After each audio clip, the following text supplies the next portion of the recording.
Jean-Pierre Jouffroy qui vous entoure. Vous êtes très nombreux, donc peut-être vous ne voyez pas assez, mais tout à l'heure, vous pourrez profiter de cette exposition. Cette maison de la culture dans laquelle se tiendront le 24 janvier prochain les premières rencontres Niemeyer sur la ville et l'urbanisme, rencontres que nous voulons dorénavant annuelles. Cette maison de la fraternité dans laquelle nous rendrons hommage dans quelques jours, le 23 janvier, à l'un des nôtres, Fernand Thuil, militant infatigable de la cause palestinienne et d'une paix juste entre Israéliens et Palestiniens, qui nous a quittés le 24 décembre et que nous pleurons toujours. Je voudrais à toutes et tous vous adresser mes vœux les plus chers pour 2014, en commençant par l'ensemble des journalistes présents ce soir. Que 2014, je leur souhaite, soit une année, et je nous le souhaite, soit une année prolixe pour une presse d'information politique et générale, pour le débat démocratique, pour sa diversité, son pluralisme, son audience et sa diffusion. La presse traverse des moments difficiles. Je sais que la vie de plusieurs grands titres est en péril en 2014. Or, sans l'information et le débat éclairé des citoyens, sans le pluralisme, pas de démocratie.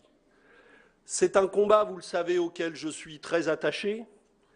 C'est le devoir des pouvoirs publics d'assurer le pluralisme et d'empêcher le monopole des puissances d'argent sur l'information. Mes pensées vont également aux 4 journalistes détenus en otage en Syrie et à tous les otages français privés de liberté. Pluralisme et liberté donc. Mais j'ajouterai en ces moments troublés, éthique et qualité du débat politique. Soyons clairs, les révélations de Closer sont inadmissibles. Elles franchissent un pas grave dans la dégradation du débat public.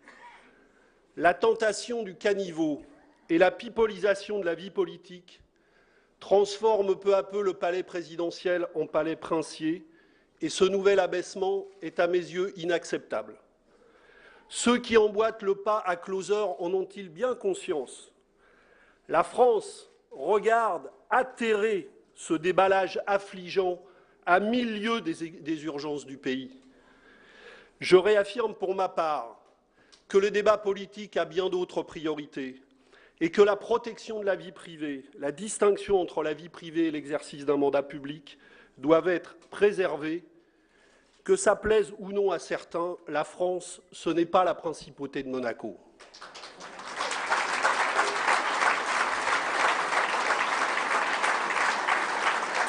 J'entends déjà certains nous dire, pour se dédouaner, que la dérive, même s'ils la regrettent, est inévitable. Eh bien non. En cette manière comme en toute autre, nous avons tous le choix, journalistes comme responsables politiques. Moi, je dis stop. De Gaulle disait en son temps que la politique de la France ne devait pas se faire à la corbeille. Aujourd'hui, elle ne doit pas se faire dans la poubelle de certains journaux. Nous avons bien mieux à faire pour notre pays, pour la France, pour la démocratie. La politique n'a vraiment pas besoin de cette nouvelle dérive. Respectons les citoyens, le débat public et revenons à l'essentiel. L'essentiel, c'est ce que vivent nos concitoyennes et nos concitoyens. Nous aimons la France. La France est un grand pays qui dispose de tous les atouts nécessaires pour sortir de la crise et construire un nouvel avenir de progrès humain. Je sais que par millions, les Français ont fêté la nouvelle année en nourrissant au fond d'eux-mêmes un espoir au cœur. Et je veux leur souhaiter le meilleur et le bonheur pour tous leurs projets. Ces espoirs, petits ou grands, vous me les confiez au cours de toutes nos rencontres à travers la France. Vous me parlez de votre vie, de votre quotidien, de votre famille, de votre travail, de ce dont, au final, on ne vous parle jamais. Vous me dites vos espérances, quelquefois faites de petites choses, quelquefois de rêves très audacieux. En somme, vous exprimez tout simplement le besoin de donner un sens à votre vie. Eh bien moi, à vous toutes et tous, je déclare sans ambages, c'est vous qui êtes dans le vrai. Vous avez raison d'espérer. Vos espoirs sont une solution, sont la solution pour redresser le pays. Oui, comme je vous l'ai dit dans mes vœux, vos espoirs isolés sont une force rassemblée. Alors, pourquoi tout semble tellement difficile, tellement impossible, hors de portée, que tant d'entre vous, qui nourrissent ces espoirs, que tant d'entre vous, à l'opposé de ce qu'ils souhaitent pour leur vie, pour la vie de notre pays, pour le vivre ensemble, se disent finalement « et si ce n'était pas possible ?» Eh bien moi, je vous le dis, oui, c'est possible, et vos espoirs sont une force, ils sont la solution. Le problème, ce n'est pas vous, ce n'est pas que vos espoirs soient trop grands, ce n'est pas que la France manque de moyens. Le problème, c'est que la France, l'Europe, restent sous la domination de logiques financières étrangères à l'intérêt général. La vérité, c'est que les profiteurs de ce système sont arc-boutés pour empêcher qu'on les dessaisisse de leur pouvoir et de leurs privilèges. Et c'est à cela qu'il convient de s'attaquer en y consacrant toutes nos forces. Oui, nous devons lever ces entraves, libérer la France et l'Europe des privilèges des actionnaires et de la finance, et c'est plus que jamais l'urgence. La France de 2013 aura été celle des 1000 plans de licenciement, de la non-inversion de la courbe du chômage avec plus de 5 millions de chômeurs, de la loi sur l'ANI qui facilite aujourd'hui la tâche des licencieurs, d'un nouveau recul du droit à la retraite, des 20 milliards de cadeaux nouveaux pour le patronat avec le crédit impôt compétitivité et de l'augmentation injuste de la TVA. 2013 aura été pour le gouvernement l'année de tous les renoncements. Et tout ça, pour quel résultat? Que nous annonce François Hollande lors de ses vœux? Que cela va continuer de plus belle. Des commentateurs ont parlé de tournant social-libéral. Le porte-parole du Parti socialiste à l'Assemblée nationale, Thierry Mandon, vient de dire qu'il n'y avait pas de tournant, mais seulement un outing. Autrement dit, un aveu public. Tout est dit. Lors de ses vœux, François Hollande a oublié les Français. Je l'ai écouté comme vous. Il n'avait d'attention que pour le MEDEF. Tout a été dit pour lui donner des gages. Plus d'allègements, toujours plus d'allègements, et moins de dépenses publiques, moins de sécurité sociale, moins de moyens pour les collectivités locales, moins de droits sociaux, moins de droits pour le Parlement avec les ordonnances. Le MEDEF est le seul à d'ailleurs avoir vraiment applaudi. Toutes les organisations syndicales de salariés se sont inquiétées ou ont demandé des explications, et il y a en effet de quoi s'inquiéter et de quoi s'alarmer. Car je le dis tout net, il faudrait être fou pour signer au bas du pacte Gattaz, un vrai pacte de dupes. 100 milliards. Il demande 100 milliards pour, dit-il, créer 1 million d'emplois. Les chiffres ronflent bien, 100 milliards, 1 million d'emplois. Mais les comptes ne tournent pas rond, parce que 100 milliards pour 1 million d'emplois, ça fait 100 000 € l'emploi. Ce n'est plus de l'aide, c'est du racket.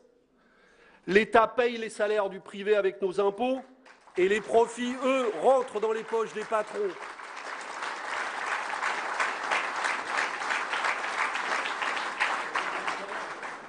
C'est du grand art, ou plus exactement, c'est du vol. Parce que dans le grand loto patronal, tout le monde verse au pot, mais il n'y a que les actionnaires qui participent au tirage. Non, François Hollande ne réussira pas à nous vendre, même avec une très grande conférence de presse, ne réussira pas à nous vendre ça pour une politique de gauche. Cette politique est injuste, inefficace, génératrice de monstrueux gâchis financiers, parce que les gâchis financiers continuent. La capitalisation mondiale a atteint maintenant la somme record de 62 000 milliards de dollars, soit un doublement en 10 ans. François Hollande croit moderniser la social-démocratie française et lui faire rattraper son retard. Le problème, c'est qu'il fait du Blair et du Schröder avec 10 ans de retard, en oubliant que le krach de 2008 a signé l'impasse de cette troisième voie. Eh bien moi, aux militants socialistes, je dis ne faites pas avec retard les mêmes erreurs que les socialistes anglais qui ont fini dans la déroute et les Allemands qui viennent de finir dans la grande coalition.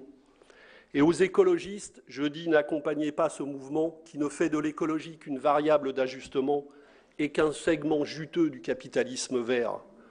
Je le dis avec des mots simples, mais solennels. Le cap choisi par François Hollande amène à coup sûr la France dans le mur du chômage, de la précarité et de la désespérance. Et malheureusement, disant cela, je n'étonne personne. Je ne fais qu'exprimer le sentiment profond qui gagne le pays. Mais je ne m'y résous pas une seconde, pas une seule seconde.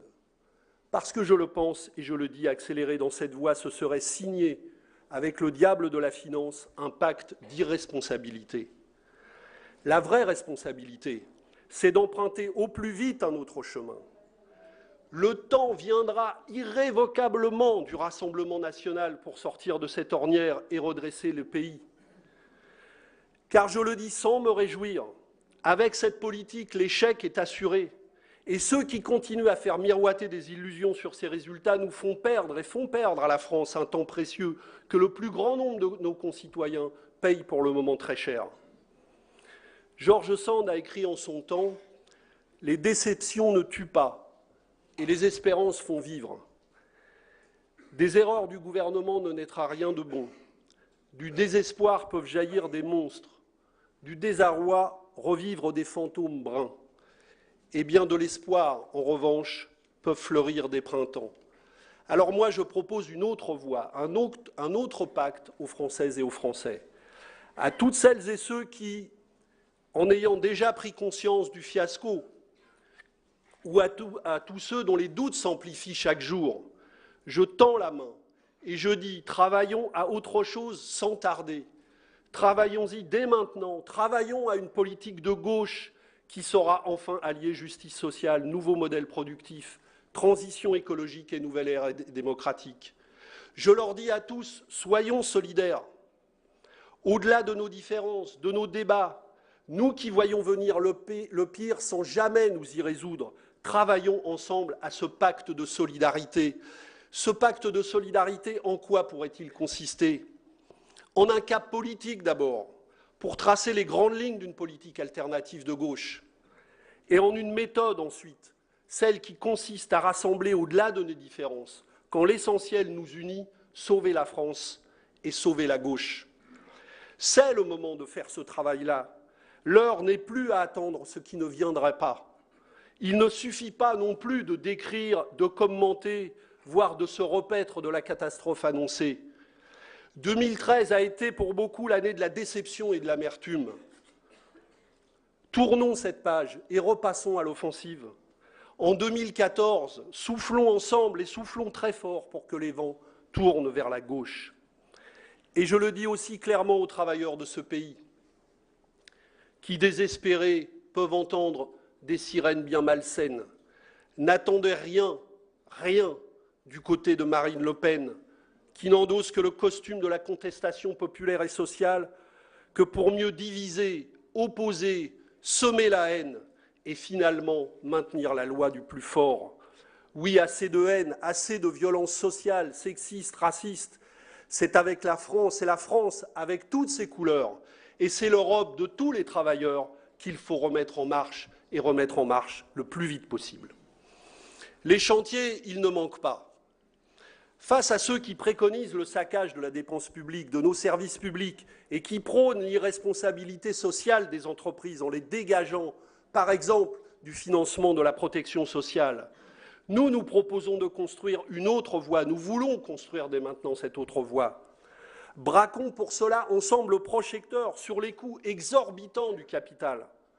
300 milliards d'euros par an de frais financiers, d'intérêts bancaires et de dividendes versés aux actionnaires, prélevés chaque année sur les richesses créées dans les entreprises. 300 milliards, c'est 2 fois plus que la totalité des cotisations sociales patronales payées par ces entreprises. Braquons les projecteurs sur les 50 à 60 milliards d'évasion fiscale, sur les 30 milliards d'euros d'exonération de cotisations sociales sans aucun effet positif sur l'emploi. Et si Pierre Gattaz et Pierre Moscovici veulent des pistes de travail, nous en avons. Et d'ailleurs, au passage, à l'un comme à l'autre, je dis clairement, acceptez de débattre de cela à livre ouvert, à visage découvert, à la télévision, partout où vous le voulez. Nous sommes prêts à ce débat et cessons avec ce débat de univoque où vous débattez entre vous en étant d'accord sur l'essentiel. Nous voulons aussi la vérité sur la fiscalité. Jean-Marc Ayrault avait annoncé une remise à plat. Mais aussitôt avait-il annoncé cette remise à plat que le grand débat public a été aussitôt enterré. Et c'est entre gens sérieux, l'Élysée, Bercy, le MEDEF, que les discussions déjà se mènent. Vous lisez ça comme moi dans la presse tous les jours. Eh bien, nous n'acceptons pas ce huis clos à haut risque pour le pays.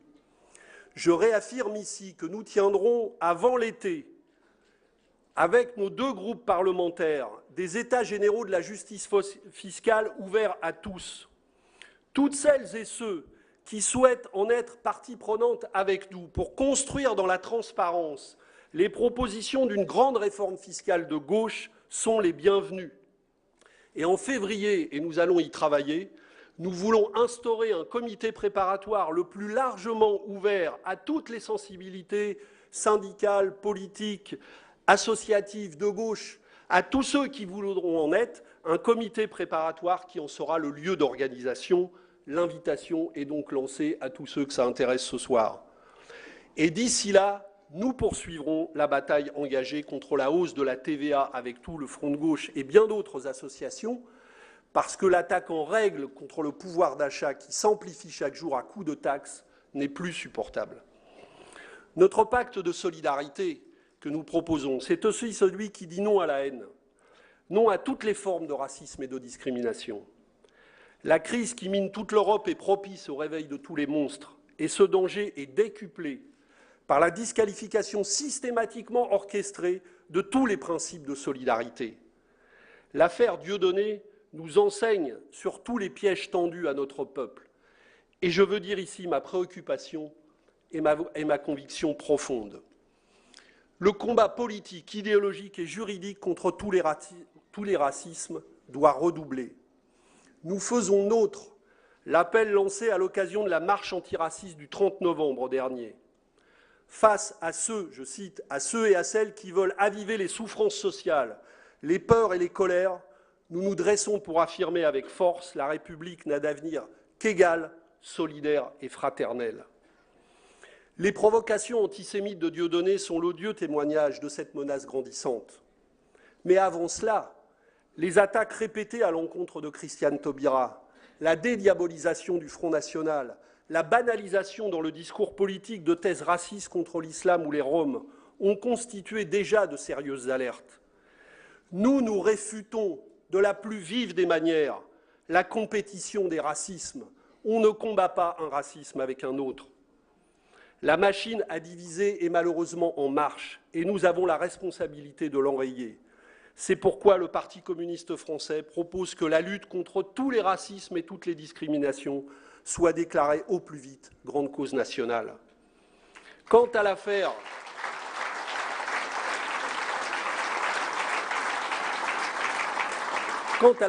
Dieudonné proprement dite, nous avons dénoncé avec la plus grande fermeté la dérive raciste et antisémite de ce multirécidiviste de la haine qui n'est depuis longtemps plus un comique, en appelant à sa condamnation par la justice, ce que les lois permettent, notamment les lois Guessot, mais pas seulement. L'interdiction des spectacles, nous l'avons dit aussi, est quant à elle une voie que nous avons considérée juridiquement dangereuse et politiquement contre-productive. Elle ne peut être, à nos yeux, puisqu'elle a été maintenant confirmée par le Conseil d'État, qu'absolument exceptionnelle. Nous avons également appelé les jeunes qui croient voir en Dieudonné un combattant anti-système à ouvrir les yeux. Attention à ceux qui manipulent la dénonciation de la colonisation et de l'esclavage pour nourrir une dangereuse spirale de la concurrence mémorielle.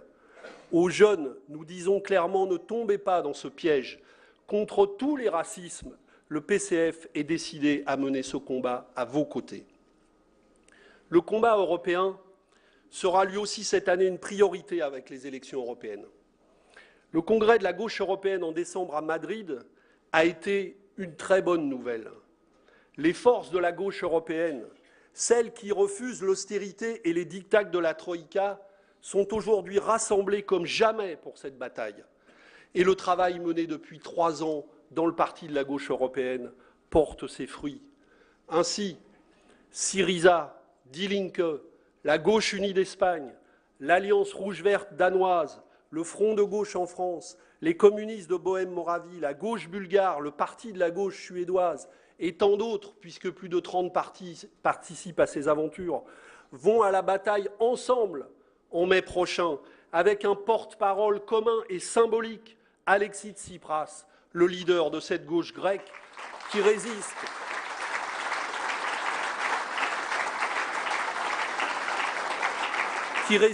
avec courage depuis 4 ans et qui est aujourd'hui aux portes du pouvoir.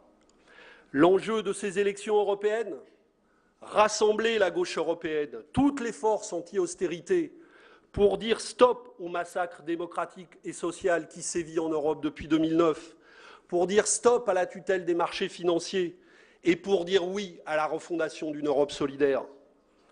Des progrès très sensibles de ces forces de la gauche européenne sont à notre portée dans un grand nombre de pays, dont la France. La GUE-NGL, le groupe dans lequel nous siégeons au Parlement européen, peut devenir un groupe largement renforcé, incontournable au Parlement européen. Les batailles récentes, celles victorieuses pour n'en citer quelques-unes, pour sauver le plan d'aide alimentaire aux plus démunis, bataille menée par les députés, par nos députés au Parlement européen. Celle des marins de la SNCM tout récemment pour arracher le pavillon de premier registre qu'on nous refusait au Parlement il y a encore quelques mois. Celle aussi qui s'engage, bataille très importante et à laquelle il va falloir donner une grande ampleur dans les mois à venir, la bataille qui s'engage pour la défense des droits des femmes, après la scandaleuse décision de la droite espagnole sur l'avortement. Toutes ces batailles montrent le chemin dans lequel nous voulons nous engager. J'ai travaillé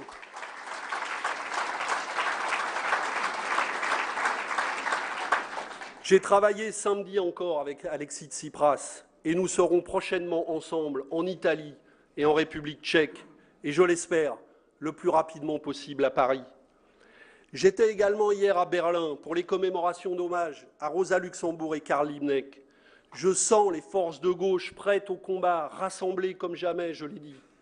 Le 10 avril, nous tiendrons à Bruxelles un sommet européen sur la dette. Et une semaine avant, le 4 avril, à l'appel de la Confédération européenne des syndicats, le monde syndical européen interpellera les candidats aux élections lors d'un grand rendez-vous de mobilisation sociale dont la présidente de la Confédération européenne des syndicats, Bernadette Segol, est venue nous parler au congrès du PGE à Madrid. Nous serons évidemment aussi de ce rendez-vous. Notre devoir, je le dis avec force ce soir, notre devoir est d'être en campagne et d'être en campagne le plus rapidement possible pour ce rendez-vous européen. Le Parti communiste français œuvre à cela activement dans le front de gauche et il se rendra vendredi à la rencontre avec le parti de gauche avec la volonté d'accélérer notre entrée en campagne qui devient maintenant absolument nécessaire et urgente.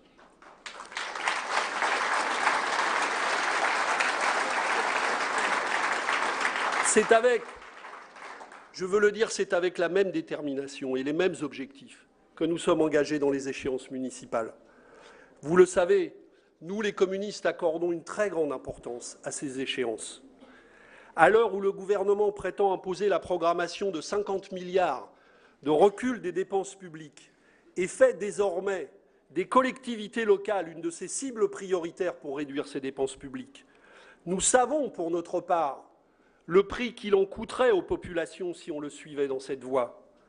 Depuis toujours, c'est toute notre histoire, nous avons mis notre énergie transformatrice au service de conquêtes ouvrières dans les municipalités populaires.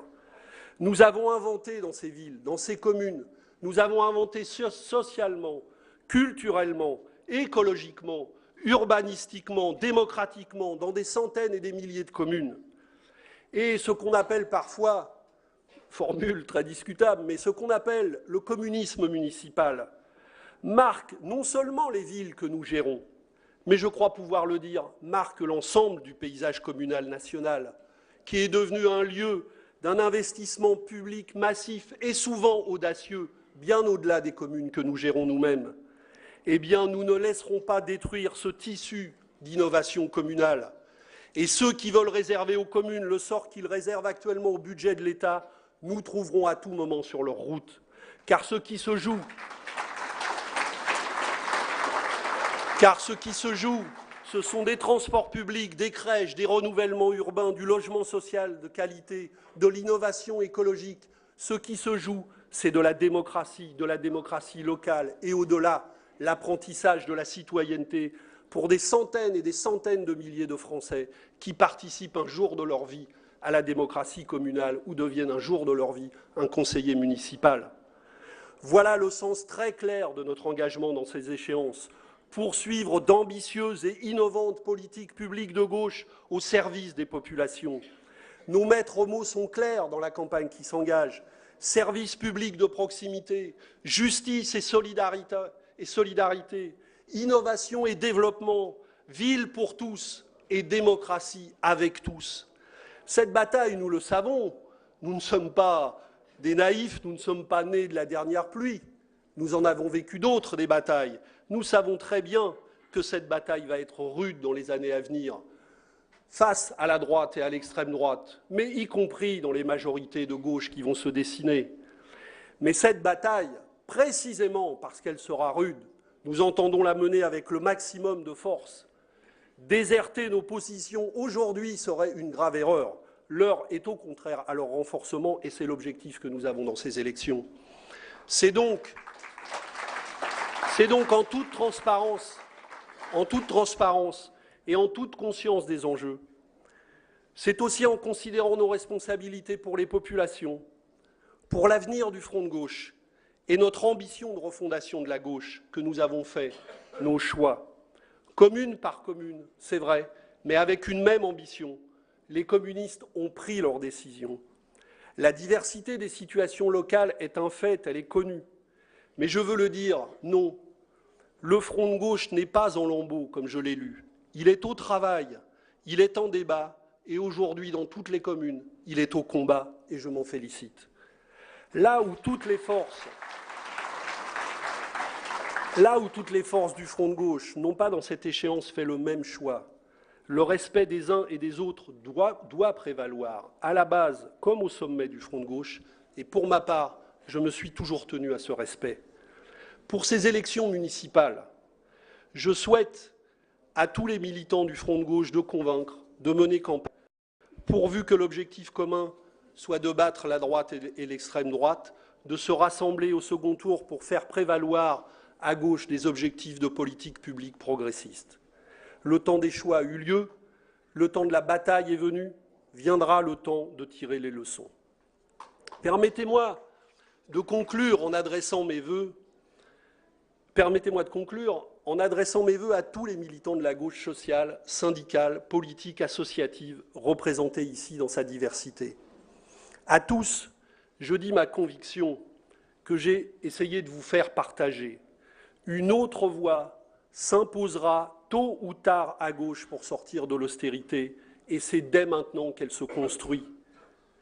Aux militants du Front de gauche, je dis, nous avons encore tant de belles choses à construire ensemble. Et ma conviction est que l'œuvre entreprise il y a 5 ans est plus nécessaire que jamais, et que les débats qui nous animent ne doivent jamais prendre le pas sur cette exigence.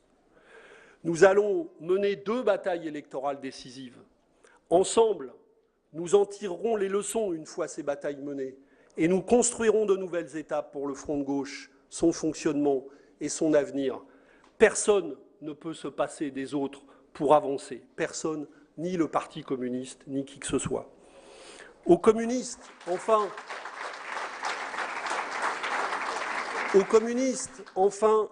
je veux dire que dans leurs engagements, dans ces heures passées à débattre, à coller des affiches, à taper aux portes, à manifester, à lutter sans faiblir pour que demain soit meilleur qu'hier, tout ce temps passé à se révolter face à l'injustice et à être des éternels insoumis, dans ces moments-là, mes camarades, vous donnez le plus beau visage du Parti communiste français. Je connais la dureté de la lutte, la violence des défaites et la fragilité des victoires. Je connais aussi la beauté de l'insoumission, la force de l'espoir. Nous sommes une force en plein renouveau. Le communisme nouvelle génération prend petit à petit toute son épaisseur. Et cette année encore, nous avons enregistré plus de 5000 adhésions au Parti communiste français. de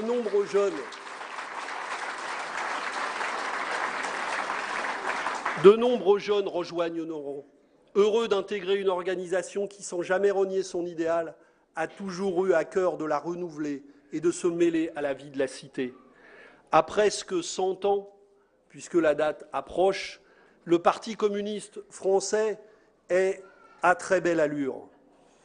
Nous fêterons d'ailleurs cette année 2 dates importantes qui sont liées à notre histoire. Nous fêterons le centenaire de la disparition de Jean Jaurès, assassiné le 31 juillet 1914 et fondateur du journal L'Humanité, et le centenaire du déclenchement de la Première Guerre mondiale.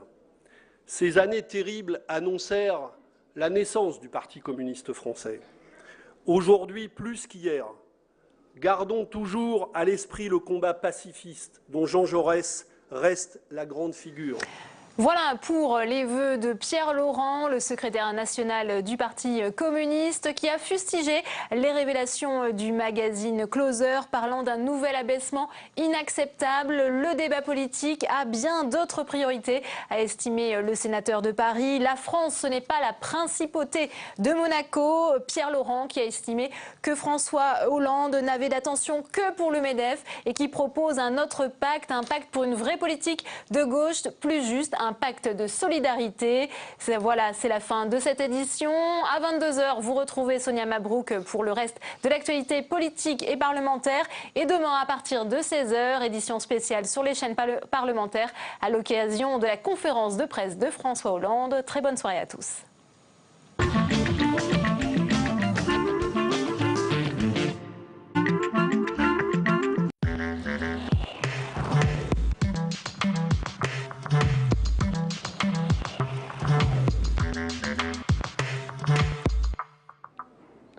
Bonjour à tous, bienvenue sur Public Sénat pour les traditionnelles questions d'actualité, les premières de cette année 2014. Pour commenter toute cette actualité, dans quelques minutes vous aurez ces questions d'actualité en direct. Nous allons faire un large tour de l'actualité avec Pierre Laurent. Bonjour. Bonjour. Sénateur communiste de Paris, secrétaire national